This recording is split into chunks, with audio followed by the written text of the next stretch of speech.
चक्रवृद्धि ब्याज पर निवेशित 25,000 रुपये की राशि एक वर्ष में अर्धवार्षिक 4% प्रति वर्ष की दर से बढ़कर कितनी हो जाएगी।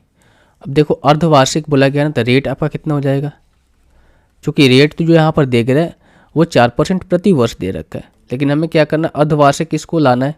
तो अर्धवार्षिक यानी कि रेट अगर हमें 2 बार लगाना है, साल में 2 बार लगाना है, ठीक है। ये मान लो 1 साल के अंदर हमें 2 बार रेट लगाना है कि यहाँ से यहाँ तक, यहाँ से यहाँ तक, और पूरी की पूरी रेट कितने 4% है। तो 2 बार लगाने के लिए से 2% करके लगाना पड़ेगा, तभी तो 4% होगा। तो आप बोलोगे बिल्कुल भाई बात तो सही है।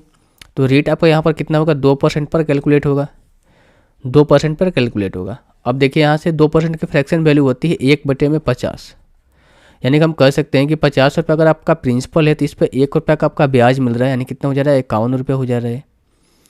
अब चूंकि 1 साल के अंदर हम आधे साल पे लगाएंगे, 6 महीने पे लगाएंगे, तो 2 बार लगाना पड़ेगा। तो इसीलिए हमें इसका क्या करना पड़ेगा, स्क्वायर करना पड़ेगा। 50 का स्क्वायर करेंगे कितना हो जाएगा भाई 2500, और ये 51 का स्क्वायर करेंगे। तो इसको आप ऐसे ही रखो ना, अगर ठीक है, इसको आप ऐसे ही रखो।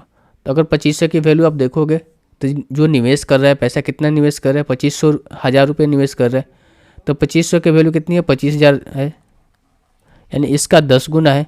तो जो इसकी वैल्यू आएगी ना, ये भी इसका 10 गुना आएगी।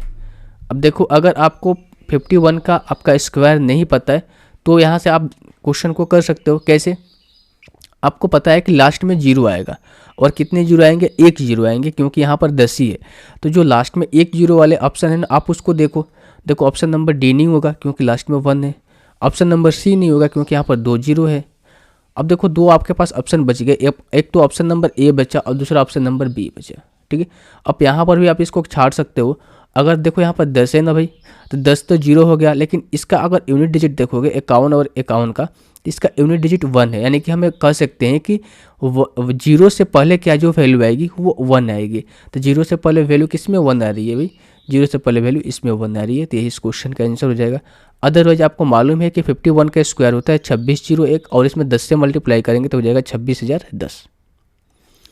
ठीक है दोस्त, तो आई होप ये क्वेश्चन आपको समझ में आ गया होगा।